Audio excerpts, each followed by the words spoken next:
July 1962. These troops, forming a special task force, were the first in our Army's history to engage in a tactical exercise supported by live nuclear firepower. Every man was required to wear a security badge and a radiological dosimeter.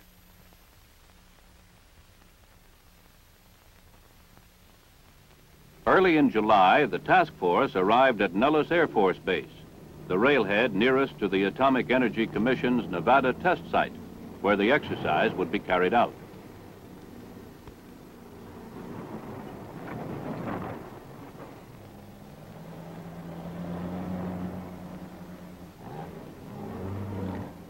The mission had been given a high priority and a short get-ready schedule.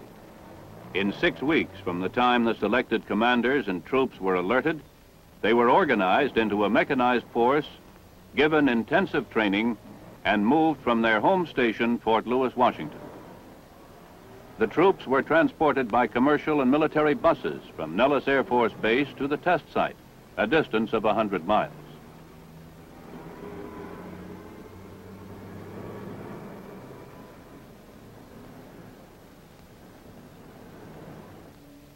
Trucks, guns, and tanks, as soon as they were unloaded, proceeded to the test site without delay. The task force was comprised of a mechanized rifle company, a mechanized battalion headquarters, a platoon of tanks, a battery of 105 millimeter howitzers, and a headquarters company, which included a battalion mortar and Davy Crockett platoon.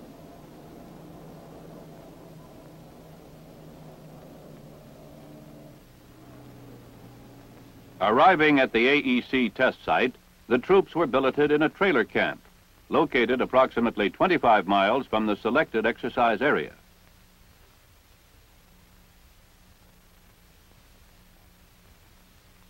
Here, the various troop units were given further orientation on the nature and scope of this special mission.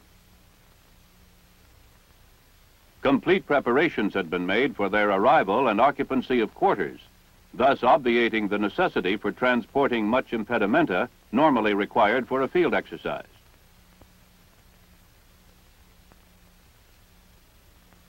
Substantial mess halls were provided, and fresh cooked food was served upon arrival and at all morning and evening meals. The men lost no time on crating equipment. The headquarters of the exercise director was located in a similar nearby camp.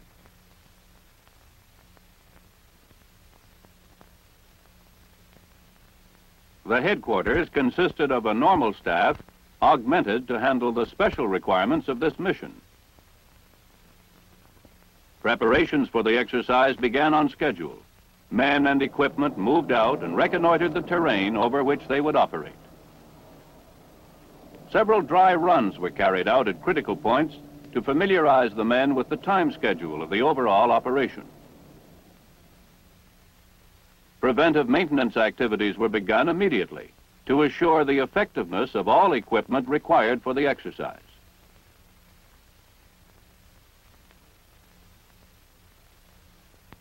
Timing and coordinating a field exercise of this type called for exact pre-planning of the functions and movements of each individual unit involved.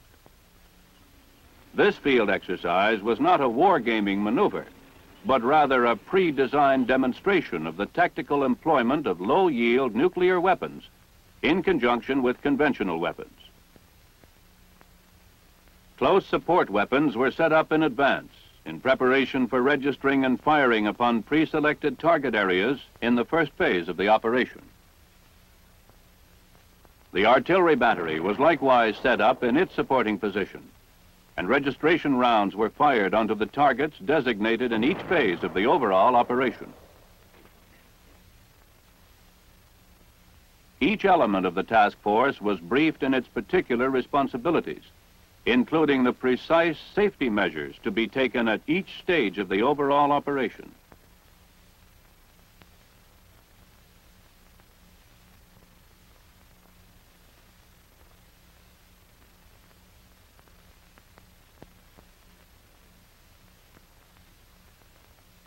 The objective of this operation is to demonstrate tactically the infantry and armor's current organic low-yield nuclear delivery system, the Davy Crockett.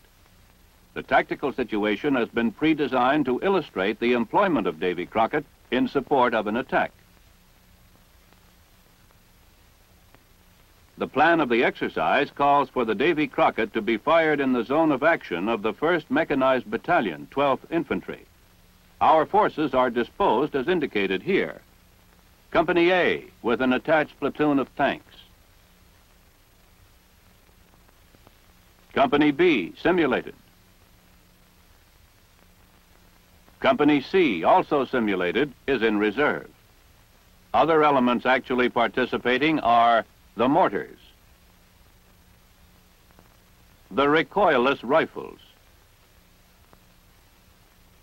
the light Davy Crockett launcher, maximum range 2,000 meters,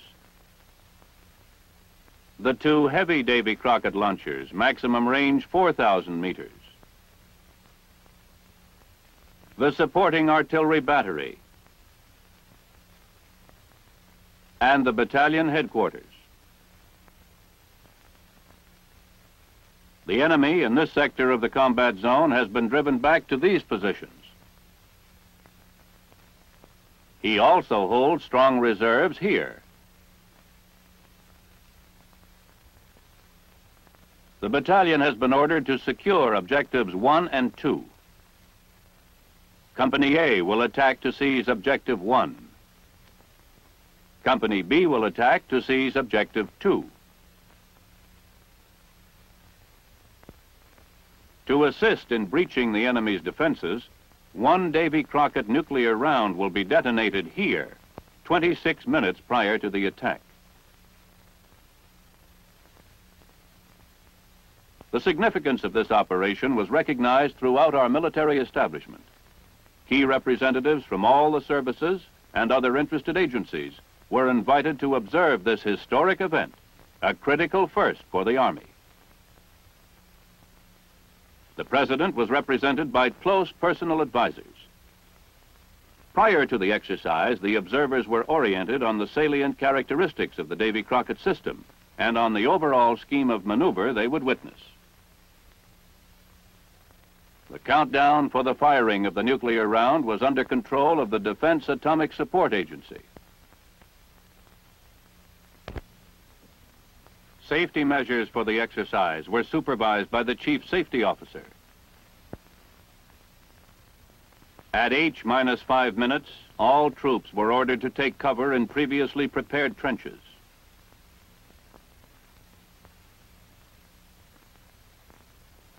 At H-3 minutes, all observers put on high-density goggles or turned their backs to the direction of the burst to avoid retinal burns. At H-2 minutes, green star clusters were fired as the final warning before the detonation.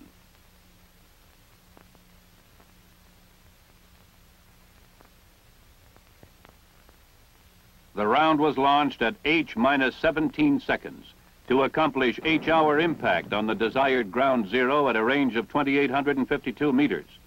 The round was set for a low height of burst. It detonated perfectly, releasing its lethal radiation.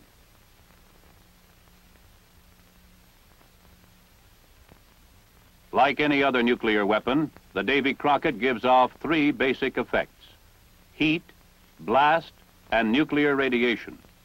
By far, the most significant effect is its deadly initial nuclear radiation. The 3,000 rad line, criterion for prompt casualties, extended approximately 200 meters. The 650 rad line, criterion for delayed casualties, extended approximately 350 meters. Troops located approximately 1,600 meters from the detonation were well beyond the minimum safe distance. In comparison, thermal effects to exposed skin would have been insignificant at any of these ranges.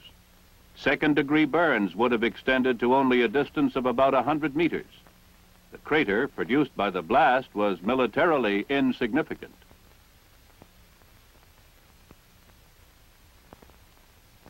Moderate damage to tanks from blast extended to about 20 meters. The average winds at the time of the detonation were south-southeast at 25 kilometers per hour. These caused a rather elongated fallout pattern.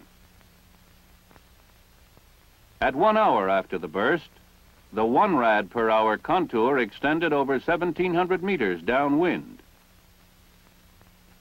The 10 rad per hour contour extended 700 meters, with a smaller 10 rad per hour contour enclosing a hot spot further downwind. An aerial survey of radiological intensities was made shortly after the burst by a monitoring team.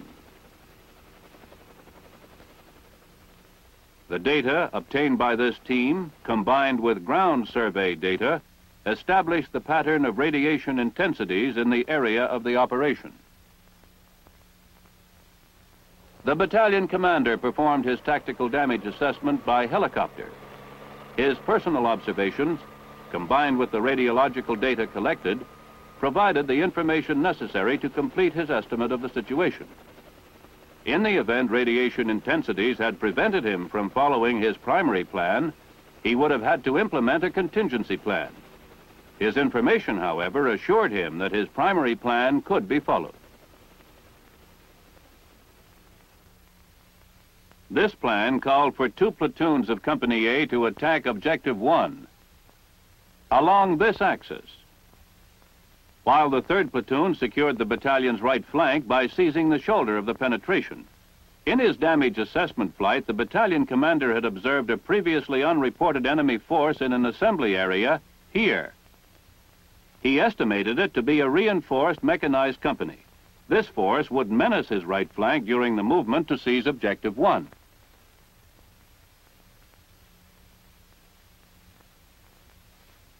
The battalion commander, therefore, decided to engage this target of opportunity with 2 nuclear rounds as soon as he could displace his Davy Crockett launchers within range of the target.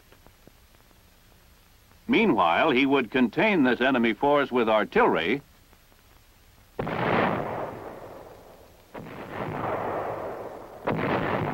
and mortar fire. Troops were ordered into their carriers in preparation for the attack as soon as the battalion commander had determined that his primary plan could be implemented. At H+26, with the platoon of tanks supporting the effort of Company A, the battalion jumped off.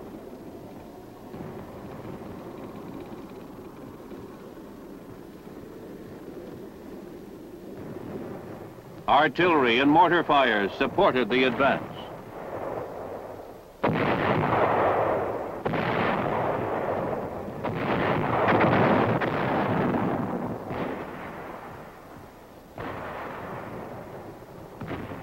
The right platoon of Company A, supported by tanks, seized the right shoulder of the penetration, thereby assuring the remainder of the company free movement toward Objective 1.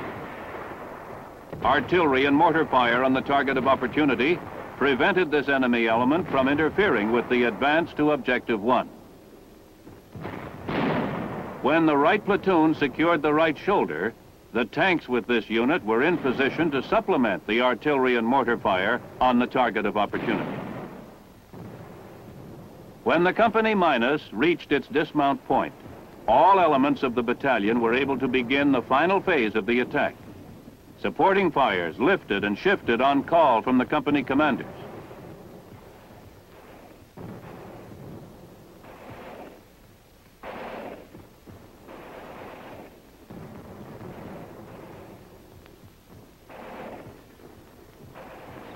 Tanks moved forward in support of the infantry.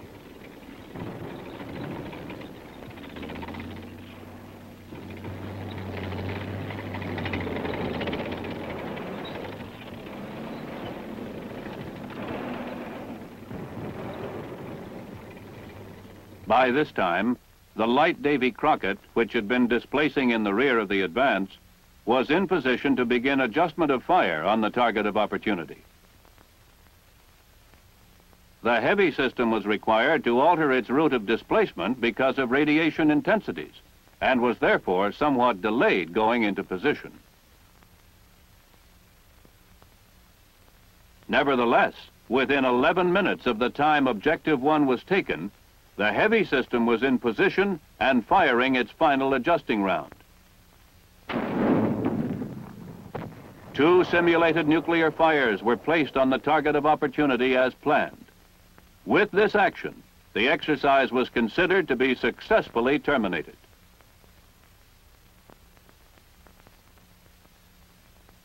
Immediately following the exercise, the battalion employed standard unit decontamination procedures to ensure that vehicles and men were freed of the main possible source of radiological contamination. Radiac equipment was used to detect contamination exceeding the safety criteria of the exercise. No one needed further decontamination, and only 2 vehicles required a washdown. On this July day, 1962, the Army demonstrated its ability to plan and safely conduct a tactical exercise involving the use of low-yield nuclear weapons. It was further demonstrated that a battalion has the capability to employ the Davy Crockett tactically, and that the doctrine for such employment is sound. The Davy Crockett was not designed to win battles by itself.